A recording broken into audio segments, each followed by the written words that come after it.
नमस्कार। इस समय हम मौजूद हैं हरियाणा के जिला यमुनानगर में। इस समय हम पहुंचे हैं वार्ड नंबर 13 में। बात की जाए यहाँ के पार्षद निर्मला चौहान की, पार्षद निर्मला चौहान द्वारा वार्ड के अंदर कितना बदलाव हुआ, जहां हरियाणा सरकार, हरियाणा के मुख्यमंत्री श्री मनोहर लाल खट्टर जी सबका साथ सबके विकास की बात करते हैं।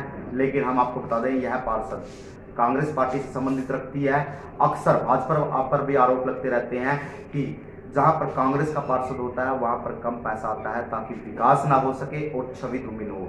लेकिन हम आपको बताते हैं, लगातार निर्मला पार्षद द्वारा अपने वार्ड के अंदर विकास कार्य करवाए गए हैं। कुछ सवाल हमारे रहेंगे कि 3 साल का कार्यकाल हो चुका है, पहले भी पार्षद शायद रहे हैं, और हम जानेंगे कि उनकी पार्षद रहते हुए जिस समय उन्होंने चुनाव लड़ा था शुरू में, उस समय वार्ड की प्रमुख समस्या क्या थी और आज निजात दिलाने के लिए उन्होंने क्या कदम उठाए। मैम, आपका सबसे पहले कीर्तिभूमि न्यूज में स्वागत है। देखने वाले दर्शकों को सबसे पहले आपका नाम और आपकी वार्ड की संख्या। मेरा नाम निर्मल चौहान है और मेरा वार्ड पिछले प्लान में वार्ड नंबर 14 था और इस बार वार्ड नंबर 13 है। इसी मैम, अगर बात की जाए कांग्रेस पार्टी, कभी राष्ट्रीय पार्टी होती थी, वर्ल्ड में भी नाम होता था, लेकिन अब जनाधार बहुत घटा है।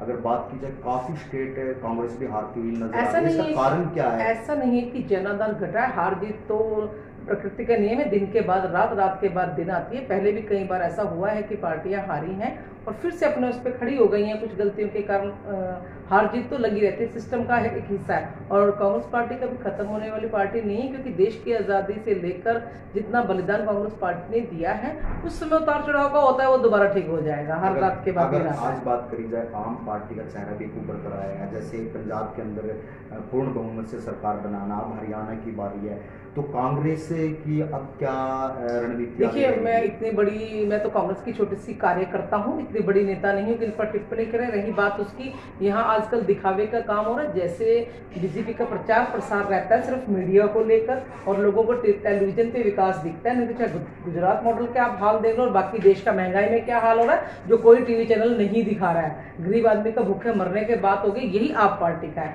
वो प्रचार पर बहुत ज्यादा पैसा खर्च करते हैं। जैसे अभी अब पंजाब में उनकी सरकार बनी, मुख्यमंत्री की शपथ ग्रहण का समारोह का विज्ञापन हर अखबार के फ्रंट पेज पे, हर स्टेट में, हर जिले में, हर ब्लॉक तक था।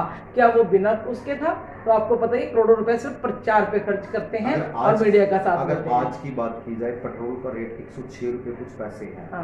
पहले जब भाजपा की सरकार नहीं थी, अर्धनग्न होकर, हाँ। अगर अनिल विज जी की बात की जाए, काफी मंत्रियों की बात की जाए, तो उन्होंने तेल के लिए प्रोटेस्ट किया था, पेट्रोल और डीजल। आप क्या कहना चाहिए? आज बिल्कुल चुपचाप बैठे बेशर्मों की तरह। मैंने कहा ना कि सिर्फ मीडिया खरीद रखा है और मीडिया अच्छा दिखा रहा है, लोगों की समस्याएं दिखा ही नहीं रहा।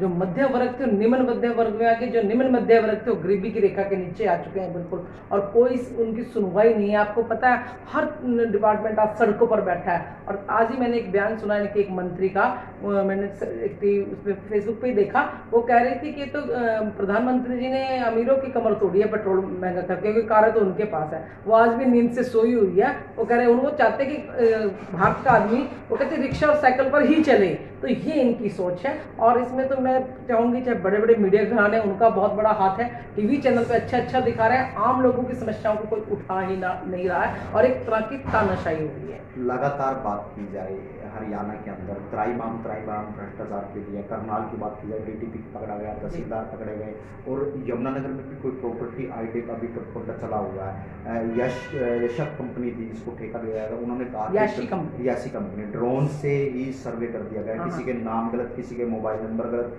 किसी के बाप के नाम गलत। अगर हरियाणा के अंदर कांग्रेस की सरकार दोबारा सत्ता में आती है तो कार्रवाई होगी?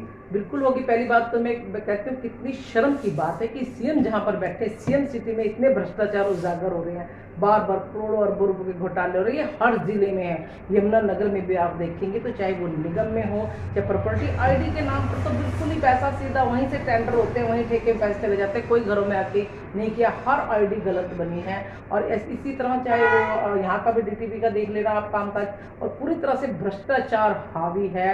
हाथी के दांत खाने की ओर, दिखाने की ओर, कहते कुछ और है लेकिन करते क्या है ये आप सबको दिख रहा है। और उसकी भी सुनवाई नहीं है, क्योंकि चोर चोर मौसेरे भाई सब इकट्ठे हो गया कि लूटपाट में चालो, और अपने प्रशासन के बल पर अपना सत्ता अपने हाथ में है, जो दिखाएंगे वही दिख रहा है। देखिए, मेरे वार्ड में 2 डिपो हैं, एक सुरेंद्र शर्मा के नाम है, एक डिपो विमान है यहीं पे। अभी उसका कोरोना काल में ही शुरू हुआ था।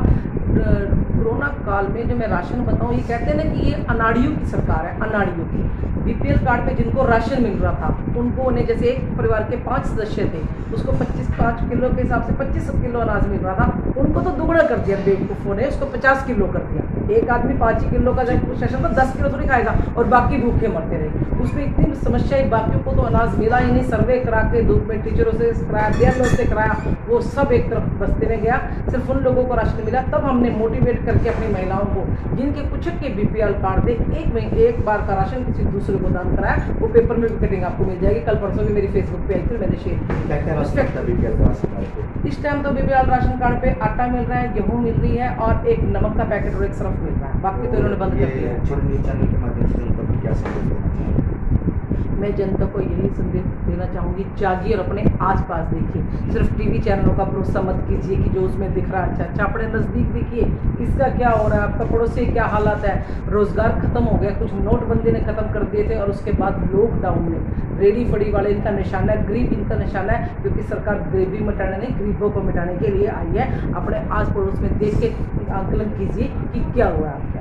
तस्वीरें आप देख पा रहे थे कि हमारे साथ निर्मला चौहान थी। अगर बात की जाए, हम आपको बता दें, यदि इस खबर को हमारे कहीं डीएफएससी या खाद्य आपूर्ति विभाग के उप मुख्यमंत्री दुष्यंत चौटाला देख रहे हैं तो हम उनसे भी कहना चाहेंगे, चीनी लगातार जारी है, लेकिन यमुनानगर करप्शन की भेंट में चढ़ चुका है। चीनी डिपो होल्डर्स द्वारा नहीं दी जाती, लेकिन हरियाणा के कई जिलों में ऐसा देखने को मिला है। और जैसे कथन अनुसार निर्मला चौहान ने बताया कि चीनी बंद है, इस पर जांच शुरू होनी चाहिए। संदीप कुमार वैश्य को यमुनानगर।